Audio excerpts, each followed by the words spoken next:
Habari mpenzi msikilizaji wangu, karibu katika Sauti ya Hadithi, Kiswahili cha Simbia. Ni mimi msimbiaji wako David Michael Windi. Leo ninakusimbia hadithi Hawafu mwenye nguvu. Hapo zamani palikuwa na bwana mmoja aliyeitwa Hawafu. Hawafu aliishi katika nchi ya Azore. Bwana huyu alikuwa na tambo kubwa. Misuli ilikuwa imetuna kila mahali. Alikuwa na nguvu sana. Akitaka kuangusha mti mkubwa, alikuwa anausukuma tu mpaka unavunjika na kuanguka. Akitaka kuua ng'ombe, alikuwa anaipindisha shingo kwa mikono yake mpaka anaivunja. Akienda kuteka maji mtoni, alikuwa akijaza kwenye pipa kubwa na kujitwika kichwani. Watu walishangaa jinsi Hawafu alivyoweza kuinua pipa na kujitwisha kichwani peke yake. Walishangaa zaidi alivyobeba kwa urahisi hadi nyumbani kwake. Watu wengi walisema kwamba ana nguvu za kichawi. Hawafu hakusifiwa kwa kuwa na nguvu tu. Alisifiwa kwa wema na ukarimu wake pia. Alikuwa mtu mtulivu na aliyependa watu. Aliwasaidia wenzake katika shida mbalimbali. Katika nchi ya Azore kulikuwa na taabu kubwa iliyowasumbua wafugaji.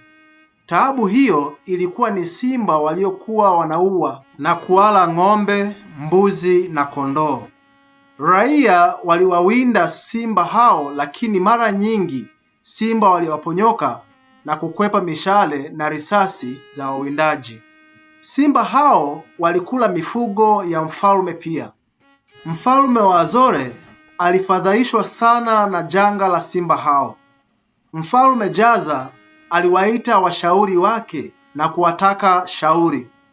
Washauri walizungumzia kuwawinda simba hao kama walivyokuwa wanafanya. Mshauri mmoja aliyeitwa Kani alinyoosha mkono akaruhusiwa kusema. Naye alisema, "Mtukufu mfalme, tumewawinda simba, lakini mafanikio ni madogo. Kuna bwana mmoja aitwaye Hawafu anayeishi ng'ambo ya mto Rui. Huyu bwana ana sifa ya kuwa na nguvu nyingi sana. Anavunja miti mikubwa kwa mikono yake. Anaua ngamia kwa mikono yake. Mfalme alimdakiza Kani haraka.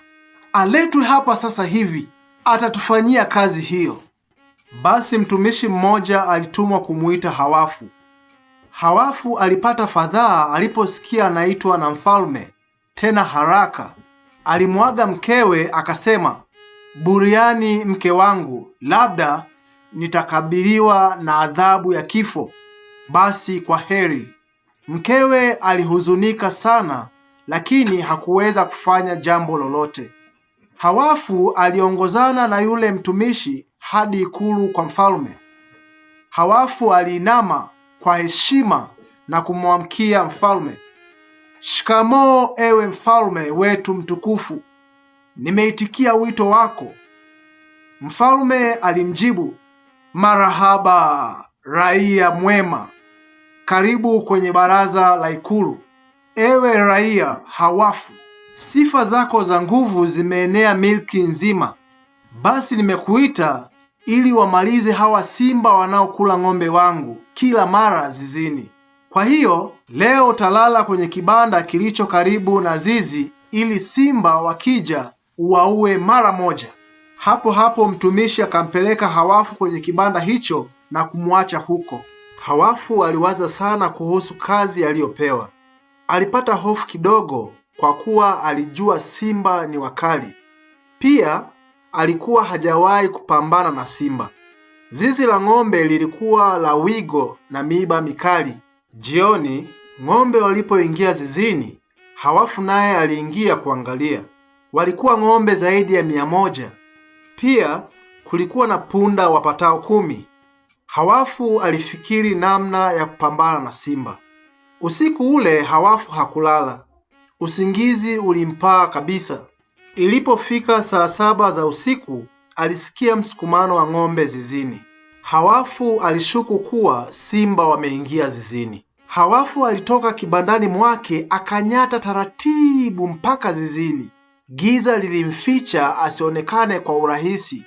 Baada ya muda, macho yake yalizoea lile giza, akaweza kutambua maumbo ya wanyama zizini. Aliwaona simba wawili wakiwa tayari kuwarukia ng'ombe. Mmoja alikuwa upande wa kulia na mwingine kushoto. Hawafu alikuwa tayari kukabiliana nao. Mara simba wakapata harufu ya binadamu. Walikasirika. Simba aliyekuwa mkono wa kulia aliunguruma na kumrukia Hawafu.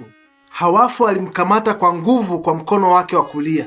Simba aliyekuwa upande wa kushoto naye akamrukia Hawafu. Hawafu alimkamata simba wa pili pia shingoni kwa mkono wake wa kushoto. Ikawa Hawafu ameshika mmoja kulia na mwingine kushoto. Hawafu alikusanya nguvu zake zote, akawa anavigonganisha vichwa vya simba hao kwa nguvu sana. Alifanya hivyo kwa muda. Wakati huo simba nao walimparua kidogo kwa makucha kifuani na miguuni. Hata hivyo Hawafu hakuwaachia. Aliendelea kuvigonganisha vichwa vyao hadi simba walipokufa. Baada ya simba kufa, Hawafu aliwanyanyua wote na kuwarusha nje ya zizi. Alifurahi kwa kufanikiwa. Wakati wa mapambano hayo, majirani walishtuka na kuamka. Walitoka nje kuona nini kilichokuwa kinatokea. Walimshuhudia Hawafu akiwaadhibu simba. Walimshangilia.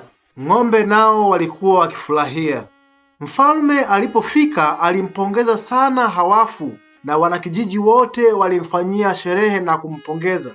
Na huu ndio mwisho wa simulizi yetu. Ni simulizi ya muda mrefu sana na watu wengi wamekuwa wakiomba na nimefanikiwa kuweza kuikamilisha. Naomba uweze kunionyesha upendo kwa kusubscribe, kucomment, kulike na kushare, na kuweza kuniambia unasikiliza kutokea wapi au ni nini umejifunza kutoka kwenye stori hii. Usisahau kufuatilia hadithi nyingine inayoenda kwa jina la Sikuelewi.